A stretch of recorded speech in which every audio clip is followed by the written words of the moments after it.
তুমি না এইচএসসি পরীক্ষার্থী, তুমি না উইদাউট ক্লু পারো না। চলো আজকে ঢাকা বোর্ড 2024 আসা উইদাউট ক্লুটা এমন ভাবে সলভ করে দিব যাতে তোমার উইদাউট ক্লু একদম পানি পানি হয়ে যায়। দেখো প্রথমেই বলছে দ্য ডেভেলপমেন্ট অফ কমিউনিকেশন, মানে যোগাযোগের উন্নতি।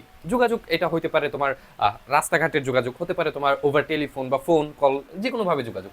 সো বলছে যে কোনো ধরনের যোগাযোগ in any dash creates an impact, যে কোনো ধরনের যোগাযোগ ক্রিয়েটস তৈরি করে অ্যান ইম্প্যাক্ট একটি প্রভাব অন দ্য ডেভেলপমেন্ট উন্নতিতে অফ দ্য ইকোনমি, ইকোনমি অর্থাৎ অর্থনীতিতে একটা উন্নতি সাধন করে।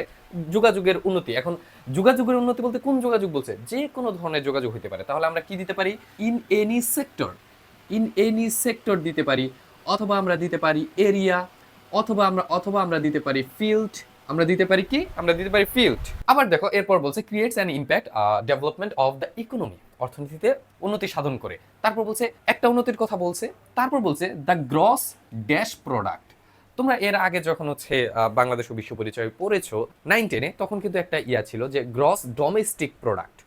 সো এখানে কি হবে? এখানে হবে গ্রস ডোমেস্টিক প্রোডাক্ট। অথবা তোমরা যারা হিউম্যানিটিসের আছো, তোমাদের হচ্ছে অর্থনীতিতে এই ওয়ার্ডটা খুব বেশি আছে, যে গ্রস ডোমেস্টিক প্রোডাক্ট অর্থাৎ GDP, GDP gross domestic product অর্থাৎ বোঝাচ্ছে একটা দেশের অভ্যন্তরে যত ধরনের সেবা বা যত ধরনের প্রোডাক্ট উৎপন্ন হয় সব দিক দিয়ে হচ্ছে উন্নতি সাধিত হয়। প্রথমে বলো অর্থনীতির দিক দিয়ে উন্নতি সাধিত হয়, তারপর বলছে একটা দেশের অভ্যন্তরে যত ধরনের প্রোডাক্ট উৎপাদিত হয় সবকিছুতে উন্নতি সাধিত হয়। দুইটার কথা বলছে না? তাহলে আমরা মাঝখানে দিয়ে দেবো কি অ্যান্ড। দেখো তো মিলে কিনা? The development of the economy and the gross domestic product of any country. বুঝছো? দুইটা উন্নতির কথা বলতেছে, যে ইকোনমিতেও উন্নতি হয়, আবার বলতেছে যে জিডিপিতেও উন্নতি সাধিত হয় যদি যোগাযোগ ব্যবস্থাটা ভালো থাকে। এরপর দেখো কি বলছে, বাংলাদেশ ইন দিস সেন্স, এই দিক থেকে বা এই দিক থেকে চিন্তা করলে, has become a dash model. Bangladesh এই দিক থেকে চিন্তা করলে একটা কি মডেলে পরিণত হয়েছে বলো তো? একটা রোল মডেলে পরিণত হয়েছে। হবে কি? আর রোল মডেল, একটা রোল মডেলে পরিণত হয়েছে। এরপর দেখো বলছে দ্য প্রেজেন্ট গভর্নমেন্ট, বর্তমান সরকার হ্যাজ স্কেডিউলড, বর্তমান সরকার কি করছে? সিদ্ধান্ত নিছে বা হচ্ছে scheduled dash and such project recently dash. প্রথমে বলছে বাংলাদেশ সরকার স্কেডিউলড ড্যাশ, তারপর বলছে এই ধরনের প্রজেক্ট। তাহলে এই ধরনের প্রজেক্ট বলতেছে, তার আগে কি প্রজেক্ট কথাটার উল্লেখ আছে? নাই। তাহলে এই জায়গায় কি হবে? এই জায়গায় হবে প্রজেক্টস, এই জায়গায় হবে প্রজেক্টস। কেন প্রজেক্টস? দেখো মিলাও। দ্য প্রেজেন্ট গভর্নমেন্ট, বর্তমান সরকার, হ্যাজ স্কেডিউলড, এখানে স্কেডিউলড বলতে বোঝাইতেছে যে সিদ্ধান্ত নিয়েছে বা সিদ্ধান্ত গ্রহণ করেছে ড্যাশ, কিছু প্রজেক্ট গ্রহণের সিদ্ধান্ত নিয়েছে। অ্যান্ড সাচ প্রজেক্ট, এবং এই ধরনের project recently dash increase the lifestyle of the country people. So এই ধরনের প্রজেক্ট ইনক্রিজ, উন্নতি বা বৃদ্ধি করেছে the lifestyle of country people, মানে আমাদের দেশের মানুষের জীবনধারাটাকে আরো উন্নতি করেছে। তাহলে এই জায়গায় কি হবে? Project, such project dash increase the such project recently, তুমি বলতে পারো হেল্প, অথবা তুমি বলতে পারো গ্রেটলি। গ্রেটলি দিলে বেশি ভালো হয়। দেখো মিলে কিনা?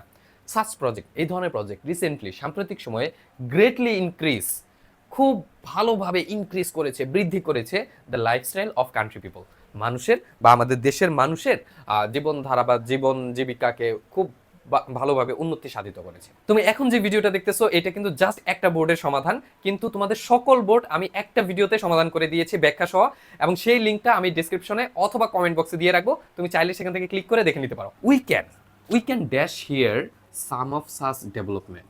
এখন আমরা হচ্ছে উই ক্যান আমরা পারি ড্যাশ হিয়ার সাচ ডেভেলপমেন্টস, আমরা এই ধরনের কিছু উন্নতি কি করতে পারি?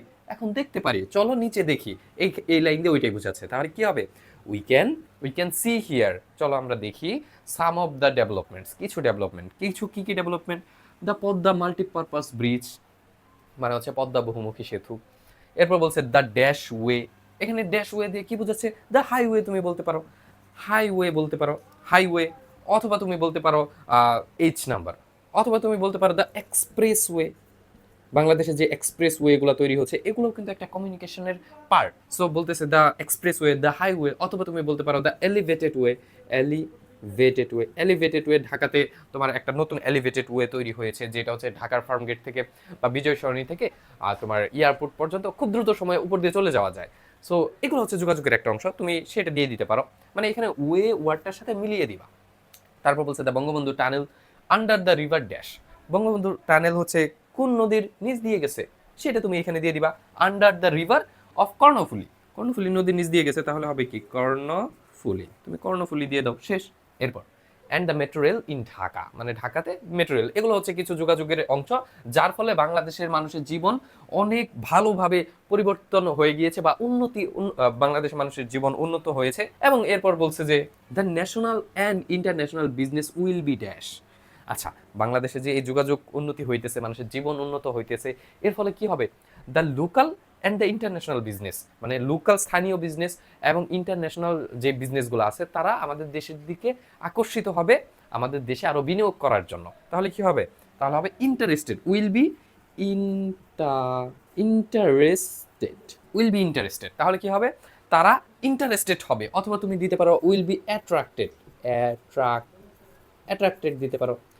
অথবা তুমি চাইলে দিতে পারো উইল বি বেনিফিটেড, বেনিফিটেড মানে হচ্ছে, সো বলতেছে যে লোকাল এবং ইন্টারন্যাশনাল বিজনেস তারা আমাদের দেশের দিকে আকর্ষিত হবে, তারা বিনিয়োগ করবে, অথবা তারা লাভবান হবে এই ধরনের যোগাযোগের কারণে।